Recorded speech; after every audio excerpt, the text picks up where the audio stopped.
देखिए 5 बार आपने कहा बाबा जी हमारे रहे हैं और 7 बार पिताजी रहे हैं, एक बार हमारे माता जी भी रहे हैं, वो आप कहना भूल गए, तो इसमें लोग 13 बार रहे हैं जी।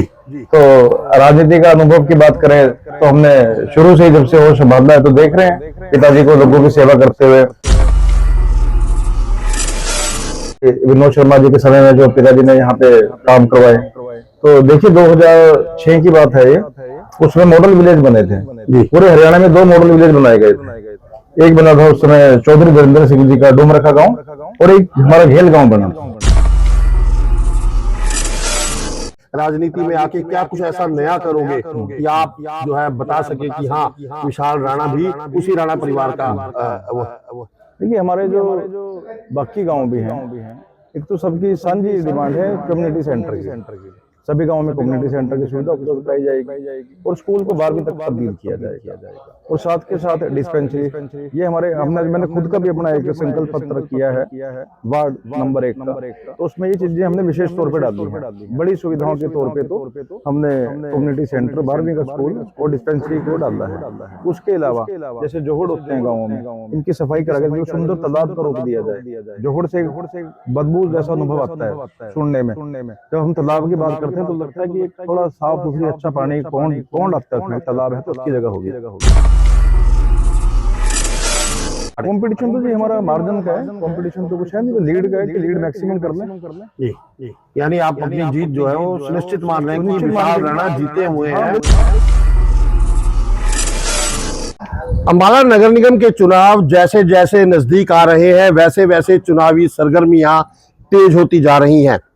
आज हम पहुंचे हैं वार्ड 1 के बड़ी घेल गांव में, जहां हमारे साथ भाजपा प्रत्याशी विशाल राणा है। उनसे बातचीत करेंगे कि चुनावी सरगर्मियों के बीच किस तरह से चुनाव प्रचार कर रहे हैं और किस तरीके के जो रुझान हैं वो देखने को मिल रहे हैं। विशाल जी, चुनाव में पहली बार आप खड़े हो रहे हैं, लेकिन आपके जो पिताजी हैं वो लगातार 35 साल लगभग जो है उन्होंने सरपंची करी। आपके जो ताऊ जी थे वो 5 साल सरपंच रहे, 5 बार रहे। तो कहीं ना कहीं खून के अंदर जो राजनीति है वो शुरू से है। आपने वकालत की, कैसे सबसे पहले तो इस पेशे में है, क्या सोच के आए? हाँ, देखिए 5 बार आपने कहा है बाबा जी हमारे रहे हैं और 7 बार पिताजी रहे हैं, एक बार हमारे माता जी भी रहे हैं, वो आप कहना भूल गए, तो इसमें मतलब वो 13 बार रहे हैं जी। तो राजनीति का अनुभव की बात करें तो हमने शुरू से ही जब से वो संभाला है तो देख रहे हैं पिताजी को लोगों की सेवा करते हुए।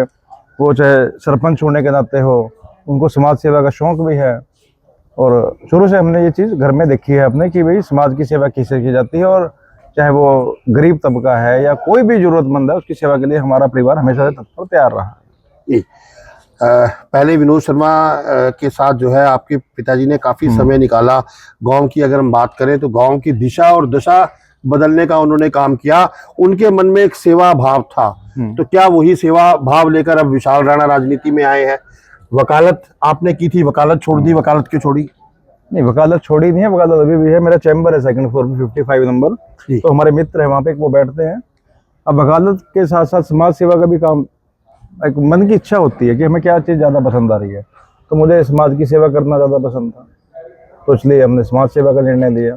और आपने बात करी कि विनोद शर्मा जी के समय में जो पिताजी ने यहाँ पे काम करवाए, तो देखिए 2006 की बात है ये, उसमें मॉडल विलेज बने थे जी। पूरे हरियाणा में 2 मॉडल विलेज बनाए गए थे। एक बना था उस समय चौधरी वीरेंद्र सिंह जी का डूमरखा गांव, और एक हमारा घेल गांव बना था।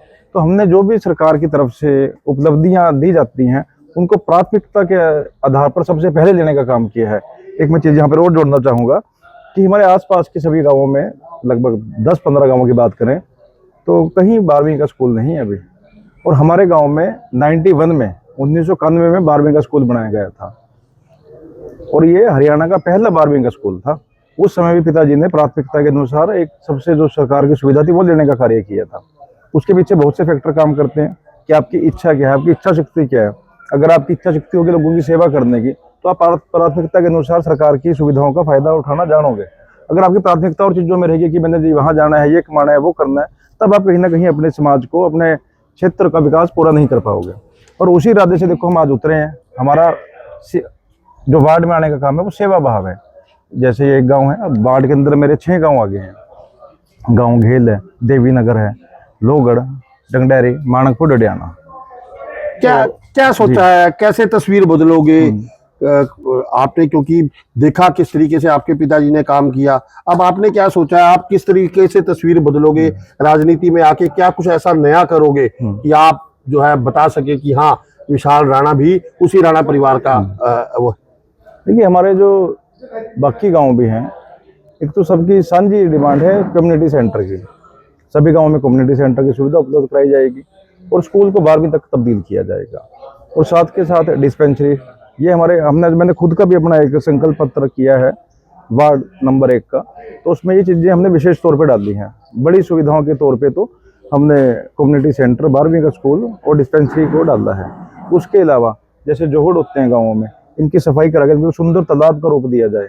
जोहड़ से बदबू जैसा अनुभव आता है सुनने में, जब हम तालाब की बात करते हैं तो लगता है कि एक थोड़ा साफ सुथरी अच्छा पानी, एक पौंड आता है उसमें, तालाब है तो अच्छी जगह होगी। अब वो हम लेके चले हैं जी, पौंड बनाएंगे तालाब को, उस जोहड़ को, उसके आसपास एक पक्की सड़क हो 3 फीट की, ताकि इस पे लोग घूम सकें, स्ट्रीट लाइट हो वार्ड के सभी गाँवों में। अब पड़ोसी राज्य की दशा आपको पता है, नशा बहुत बुरी तरह से फैल रहा हुआ है, उसका प्रभाव कहीं ना कहीं हमारे गाँवों में आता है। नशे को रोकने के लिए, नशे की जब किल्लत पड़ती है नशेखोर को, तो वो चोरी करता है, उसकी वजह से चोरियां बढ़ती हैं। अब नशा और चोरी दोनों जुड़े हुई चीजें हैं, ये मुद्दे, इनको दूर करने के लिए हम स्ट्रीट लाइट मैक्सिमम तरीके से हो, ताकि चोरों के मन में एक भय हो कि भाई उजाला हो रहा है, हम चोरी करेंगे तो पकड़े जाएंगे। उसी के साथ साथ CCTV कैमरे की सुविधाएं हों, वो भी भय पैदा करेगा कि भाई अगर चोरी हम कुछ करेंगे गलत तो हम CCTV कैमरे में रिकॉर्डिंग हो जाएंगी। इस तरह के मुद्दे। गाँवों के अंदर पार्कों की बहुत आवश्यकता है, पार्क हो, पार्कों में जिम हो, बच्चों के लिए प्ले ग्राउंड हो, ये सभी सुविधाएं प्रायोरिटी पे देंगे। युवा चेहरा चुना है बीजेपी ने, यूथ के लिए क्या करेंगे? यूथ के लिए देखिए जी, अभी सबसे बड़ी बात मैं कहूँगा यूथ के लिए, तो अब यूथ को आप काउंट कर सकते हैं 16-17 साल के बच्चा भी, क्योंकि देखो उसको यूथ में आप क्या लेंगे, अभी वो बच्चा है, वो 14-15 साल की एज है उसकी, अगर उसको गाँव के अंदर से अपने कोई प्ले ग्राउंड ना मिले तो वो क्या करेगा, वो स्कूल से आएगा, वो गाँव के चक्कर लगाएगा, अपने दोस्तों के साथ घूम फिर के अपना रात करके वापिस आके बैठ जाएगा।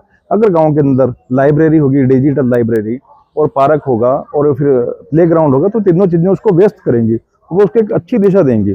लाइब्रेरी, डिजिटल लाइब्रेरी, उसमें कंप्यूटर्स होते हैं, वाईफाई होता है, उसमें बैठ के कुछ सर्च करेगा, अपने अध्ययन से रिलेटेड कुछ पढ़ाई के लिए देखेगा, अपनी नई चीजें खोजेगा। प्ले ग्राउंड में वो खेल सकता है, पार्क हो गए, पार्क में जिम होते हैं, तो ये सब है यूथ के लिए। विशाल, आपका चुनावी प्रचार हमने देखा, आपके चुनावी प्रचार में भाजपा के बड़े चेहरे जो हैं वो आ रहे हैं। कार्तिक शर्मा जो है राज्यसभा सांसद है, वो आपके साथ हैं, विनोद शर्मा आपके साथ हैं, शक्ति रानी शर्मा आपके साथ है, असीम गोयल बिल्कुल हमारे जो पूर्व मंत्री हैं, बड़ा नाम है, वो आपके साथ हैं। क्या फायदा लगता है आपको, क्या फायदा होने वाला है? देखिए अब आपने खुद ही कहा है सब बड़े नाम है, जो बड़े नाम प्रचार करेंगे तो फायदा तो होएगा ही। अब अगर मैं खुद की बात करूं, देखिए हमारे विनोद शर्मा जी के साथ पारिवारिक संबंध है, कार्तिक जी हमारे बड़े भाई हैं, असीम जी भी हमारे बड़े भाई हैं। जब इन सबका हमें सहयोग मिलेगा तो हम विकास की जो स्पीड है वो और वार्डों से भी हम अधिक स्पीड पे लेके जाके कर सकते हैं। और मैं ये करता भी हूँ अपने वार्डों में कि हमारे यहाँ 20 वार्ड हैं, और हमने इसको अब से 2 या 3 साल के अंदर अंदर इस 20 वार्डों में सबसे नंबर 1 पे लेके आना है। हमारा वार्ड नंबर तो 1 है, इसको हम लेके भी नंबर 1 पे आएंगे। यानी वार्ड नंबर 1 और वैसे भी नंबर 1? हाँ, वैसे भी नंबर 1 पे। ठीक है। ट्रिपल इंजन सरकार की बात जो है वो सभी प्रत्याशी आप भी कर रहे होंगे, ट्रिपल इंजन सरकार, तो मतलब आपको लगता है कि आप विरोधियों को जो है वो पछाड़ पाएंगे? देखिए ट्रिपल इंजन सरकार को अब विरोधी किस तरीके से लेते हैं, देखो उनके पास कोई मुद्दा नहीं है, वो नहीं बात करेंगे कम्युनिटी सेंटर की, वो नहीं बात करेंगे लाइब्रेरी की डिजिटल करने की। उनके मुद्दे होंगे कि जी ये सरकार करप्ट है, वो भी झूठ की राजनीति, उनके कोई है ही नहीं, उनके पास चारा ही नहीं है जी, वो करेंगे क्या। अब ट्रिपल इंजन तो है ही है ना जी। अब सेंटर पे कौन बैठे हैं, हमारे राष्ट्रीय के अंदर जो सत्ता में पार्टी है वो भाजपा है, मोदी जी है। अब अगर प्रदेश की बात करें तो वहाँ पूर्ण बहुमत पे भाजपा है, हमारे CM साहब बैठे हैं जी, नायब सिंह सैनी जी। अब तो ट्रिपल इंजन, तीसरा इंजन ये जुड़ जाता है। निगम की सबसे छोटी सरकार होती है। आप एक बात से देखिए, अगर मैं बात करूँ, मान करके चलिए 1% यहाँ से MC कोई और बन जाता है, क्या उसके बढ़ने से CM साहब को कोई फर्क पड़ेगा? क्या उसके बढ़ने से कोई सेंटर गवर्नमेंट को कोई फर्क पड़ेगा? फर्क पड़ेगा सिर्फ क्षेत्र के विकास को। अगर क्षेत्र से भाजपा का MC चुनता है, भाजपा की मेयर चुनती है, तो वो जो हमारे लोकल मुद्दे होते हैं, साफ सफाई से संबंधित, इंफ्रा से संबंधित, वो डेवलप स्पीड से हो जाएंगे। अपना कंपटीशन फिलहाल आप किससे मान रहे हैं? वार्ड कंपटीशन तो जी हमारा मार्जिन का है, कंपटीशन तो कुछ है नहीं, तो लीड का है कि लीड मैक्सिमम कर लें। जी, यानी आप अपनी जीत जो है वो सुनिश्चित मान रहे हैं कि सुनिश्चित मान विशाल रहे हैं। राणा जीते हुए हाँ हैं, बिल्कुल जी बिल्कुल। और जो छोटी सरकार है उसमें आप अपनी सीट बना नहीं, चुके हमारी हैं। तो है कि और वार्डों से अधिक लीड से जितने, हाँ। और तो कुछ नहीं है। कंपटीशन तो किससे करेंगे आप झूठे लोगों के साथ कंपटीशन थोड़ा ना करेंगे। तो खैर ये थे हमारे साथ विशाल राणा, जो वार्ड 1 से बीजेपी प्रत्याशी है, जो फिलहाल अपनी जीत जो है सुनिश्चित मान रहे हैं, और साथ साथ इनका कहना है कि ट्रिपल इंजन की सरकार होगी तो वार्ड 1 का विकास होगा। और यही कारण है कि वार्ड 1 के जो लोग हैं वो समझते हैं कि अगर छोटी सरकार यानी नगर निगम की सरकार बीजेपी की नहीं बनेगी तो विकास कार्यों में कहीं ना कहीं जो है वो रुकावट जरूर आएगी। इसलिए लोग मन बना चुके हैं कि भाजपा को अपना वोट देना है और वार्ड 1 से भी विशाल राणा को जिताना है। फिलहाल विशाल राणा जीतेंगे, और कितने मार्जिन से जीतेंगे या हारेंगे इसका फैसला तो आने वाली 10 मई को वोटर तय करेंगे।